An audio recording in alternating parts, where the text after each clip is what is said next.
بسم اللہ الرحمن الرحیم۔ یہ ریڈیو قطر FM 107 ہے۔ اب آپ محمود احمد سے خبریں سنیے۔ ابتدا میں پیش خدمت اہم خبروں کی سرخیاں۔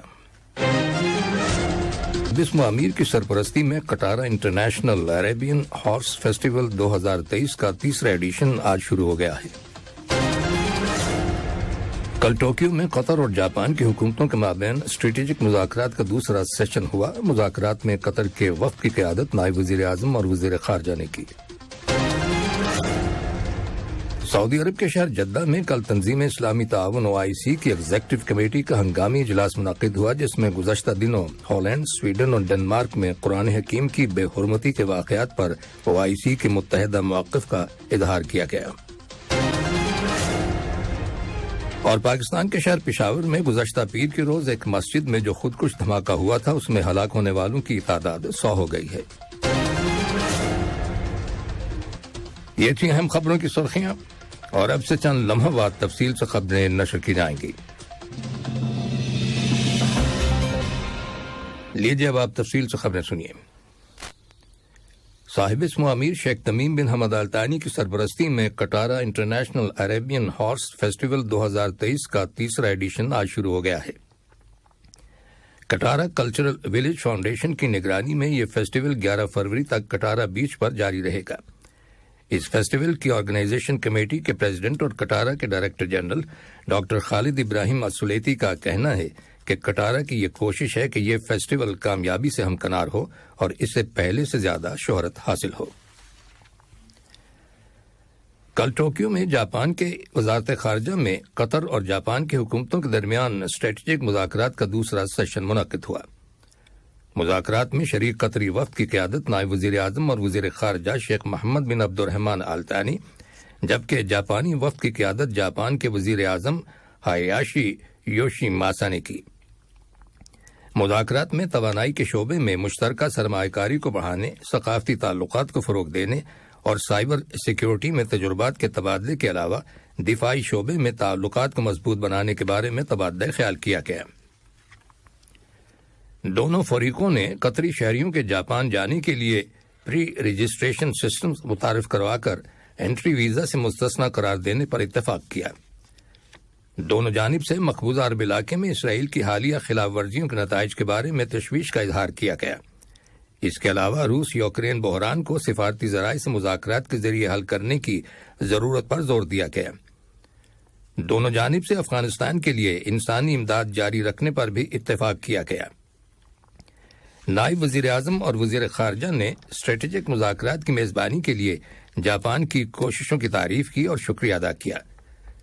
جاپان کے وزیر خارجہ نے بھی قطر اور جاپان کے بے مثال تعلقات کی تعریف کی، خاص طور پر توانائی اور تجارت کے شعبوں میں تعلقات کو مضبوط بنانے کی خواہش کا اظہار کیا۔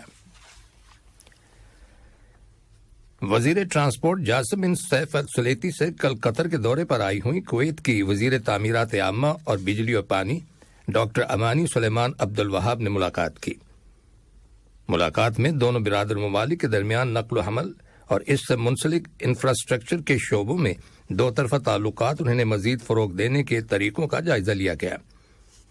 ملاقات میں قطر میں کویت کے سفیر خالد بدر المطیری نے بھی شرکت کی۔ نائب وزیر خارجہ برائے علاقائی امور ڈاکٹر محمد بن عبدالعزیز بن صالح الخلیفی نے کل برطانوی خارجہ اور دولت مشترکہ کے امور کے وزیر مملکت اینڈریو مائیکل کے ساتھ ملاقات کی، جس کے دوران دونوں ملکوں کے درمیان دو طرفہ تعاون کے تعلقات اور انہیں سپورٹ اور ترقی دینے کے طریقوں پر تبادلہ خیال کیا گیا۔ اس کے علاوہ مشترکہ دلچسپی کے متعدد معاملات، خاص طور پر علاقائی ترقی اور افریقی امور اور ان کے حوالے سے باہمی کوششوں کو مربوط کرنے کے طریقوں پر غور کیا گیا۔ قطر چیریٹی QC نے پاکستان کے زیر انتظام جموں و کشمیر کے علاقے میں سینکڑوں غریب خاندانوں میں سردی کا مقابلہ کرنے کے لیے گرم کپڑے اور دیگر اشیاء تقسیم کی ہیں۔ اس علاقے میں شدید برف باری سے متاثر ہونے والے 4410 سے زیادہ لوگ مستفید ہوئے ہیں۔ قطر چیریٹی کی موسم سرما کی امداد اس کی وارم ہارٹس مہم کا حصہ ہے، جس کا مقصد سردی کے ایام میں دنیا بھر میں بے گھر متاثرہ عوام اور پناہ گزینوں تک اس امداد کو پہنچانا ہے۔ موسم سرما کے امدادی سامان میں کمبل، تکیے، گدے، مردوں اور عورتوں کے لیے شالیں اور بچوں کے لیے گرم کپڑے اور شالیں شامل ہیں تاکہ وہ سردی سے محفوظ رہ سکیں۔ وزارت ثقافت میں قطر میڈیا سینٹر نے آئندہ اتوار کے روز سوشل میڈیا پلیٹ فارمز پر ایک سمپوزیم آرگنائز کرنے کا اعلان کیا ہے جو سینٹر کے ہیڈ کوارٹرز میں منعقد ہوگا۔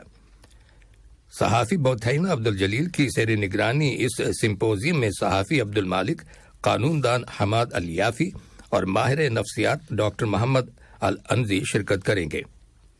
اس سمپوزیم میں ڈیجیٹل اور روایتی میڈیا اور مختلف ڈیجیٹل پلیٹ فارمز پر میڈیا کی سرگرمیوں اور معاشرے پر ان کے سماجی اور نفسیاتی اثرات کے حوالے سے اہم لیگل سٹینڈرڈز پر بات ہوگی۔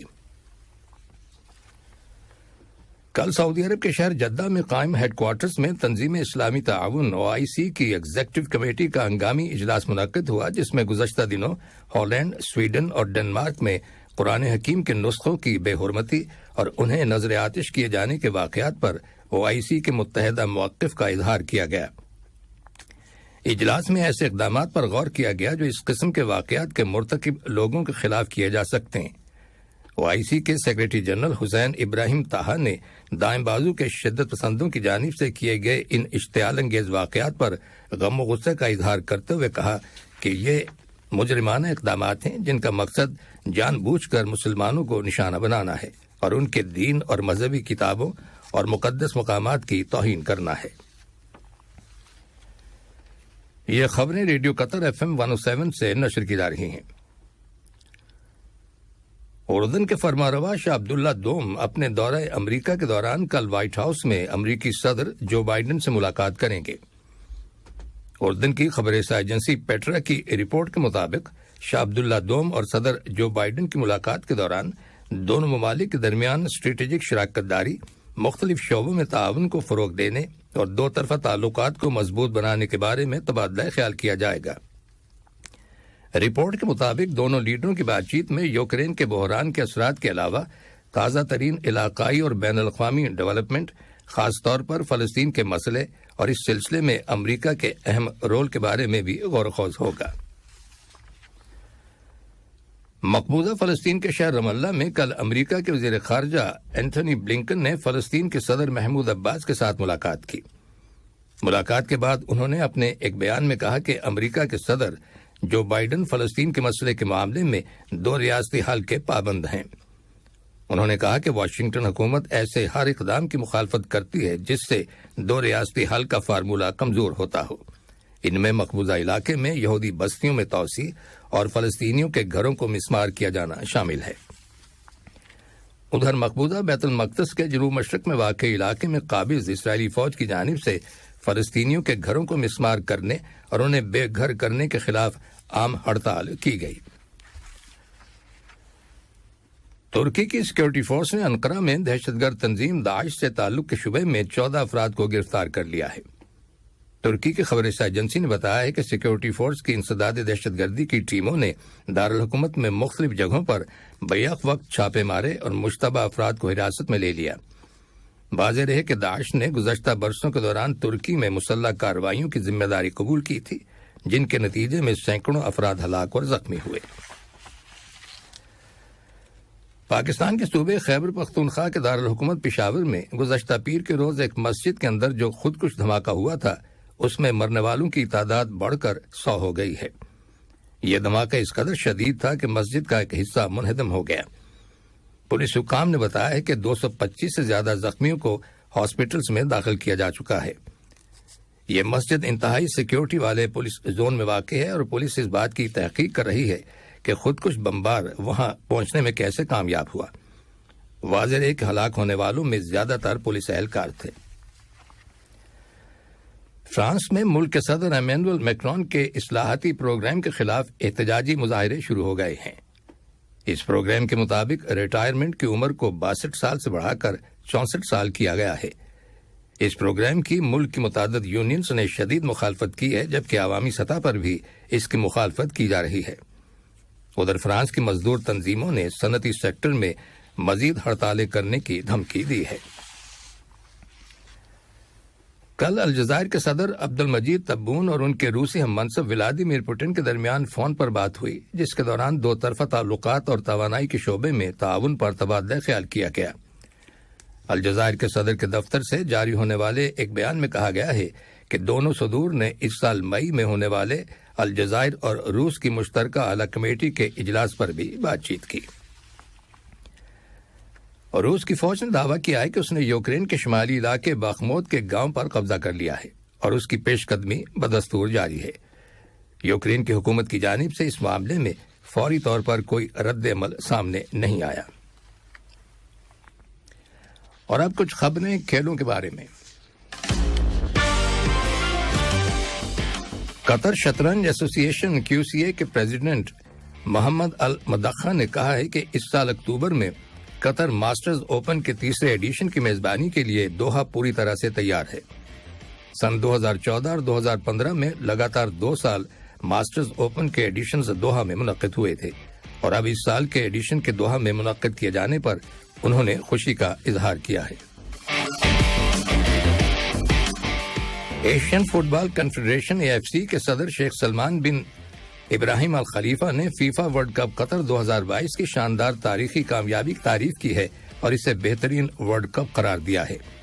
کل ایک پریس ریلیز میں انہوں نے ورلڈ کپ کی شاندار تاریخی کامیابی پر قطر کی قیادت، آرگنائزنگ کمیٹی اور قطر فٹ بال ایسوسی ایشن کو ایک بار پھر تہہ دل سے مبارکباد پیش کی ہے اور ایشیائی فٹ بال اتحاد پر فخر کا اظہار کیا ہے۔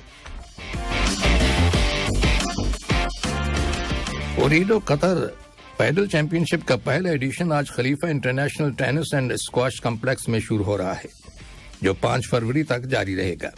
اس میں قومی ٹیموں کے نامور کھلاڑیوں سمیت 90 ٹیمیں شرکت کریں گی۔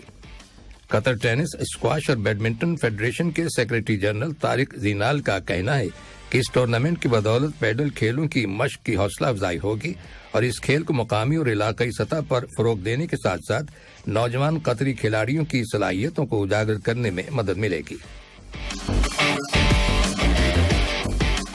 اور الریان اسپورٹس کلب نے مراکش کے بین الاقوامی شہرت یافتہ کھلاڑی سفیان بوفل کے ساتھ ایک باضابطہ معاہدے کا اعلان کیا ہے۔ کلب نے اپنے آفیشیل ٹویٹر اکاؤنٹ کے ذریعے ایک بیان میں 29 سالہ کھلاڑی سفیان بوفل سے معاہدہ کیے جانے کی تصدیق کی ہے۔ بوفل مراکش کے فیفا ورلڈ کپ قطر 2022 کے اسکواڈ میں شامل تھے، جس نے سیمی فائنل میں جگہ بنانے والی پہلی عرب اور پہلی افریقی قوم کے طور پر تاریخ رقم کی ہے۔ آخر میں اہم خبروں کی سرخیاں ایک بار پھر سن لیجیے۔ صاحب اسم امیر کی سرپرستی میں کٹارا انٹرنیشنل عربین ہارس فیسٹیول 2023 کا تیسرا ایڈیشن آج شروع ہو گیا ہے۔ کل ٹوکیو میں قطر اور جاپان کی حکومتوں کے درمیان اسٹریٹجیکل مذاکرات کا دوسرا سیشن ہوا۔ مذاکرات میں قطر کے وفد کی قیادت نائب وزیر اعظم اور وزیر خارجہ نے کی۔ سعودی عرب کے شہر جدہ میں کل تنظیم اسلامی تعاون OIC کی ایگزیکٹو کمیٹی کا ہنگامی اجلاس منعقد ہوا، جس میں گزشتہ دنوں ہالینڈ، سویڈن اور ڈنمارک میں قرآن حکیم کی بے حرمتی کے واقعات پر OIC کے متحدہ مواقف کا اظہار کیا گیا۔ اور پاکستان کے شہر پشاور میں گزشتہ پیر کے روز ایک مسجد میں جو خودکش دھماکہ ہوا تھا، اس میں ہلاک ہونے والوں کی تعداد اب 100 ہو گئی ہے۔ ریڈیو قطر FM 107 سے خبروں کا آج کا پہلا بلیٹن ختم ہوا۔ سوشل میڈیا سیکشن سے محمد حفیظ، اسٹوڈیو ٹیکنیشین محمد حسن سڈانی اور مجھے محمود احمد کو اجازت دیجیے۔ اللہ حافظ۔ السلام علیکم، میں ہوں شیخ نور امل بوا کی 1 کیو ریال سے، اور کافی دنوں سے میں سوشل میڈیا پہ بہت سے ویڈیو دیکھ رہا تھا۔ بہت سے لوگوں کا جاب چلے گئی اور ٹرمینیٹ کر دیے ہیں، ملک بھیج رہے ہیں۔ تو ایسے ویڈیو دیکھ کے یاد آیا کہ اپنے کمپنی میں ہائر کر رہے ہیں لوگوں کو جو بھی ٹرمینیٹ ہو گئے ہیں، ملک جانے کی فراق میں ہیں۔ تو ایسے لوگ اگر قطر میں ہو کے کام ڈھونڈ رہے ہیں، کام چینج کرنا چاہتے ہیں، تو اپنے کمپنی میں ہائر کر رہے ہیں۔ مجھ سے کانٹیکٹ کیجئے، اگر ہو سکتا ہے آپ کو انٹرویو میں پاس ہو جائیں گے تو ہم لوگ اپنے کمپنی میں لیں گے اور چینج بھی کر لیں گے۔ اور ملک جانے سے اچھا ہے ادھر ہی ہو کے چینج کر لیجئے۔ اور کسی کو ضرورت ہے تو یہ ویڈیو ان کو، آپ کے دوست وغیرہ، ان کو بھی شیئر کیجئے تاکہ وہ ملک جانے سے اچھا ہے اپنے کمپنی میں چینج کر کے اپنے یہاں پر ہی کام کریں۔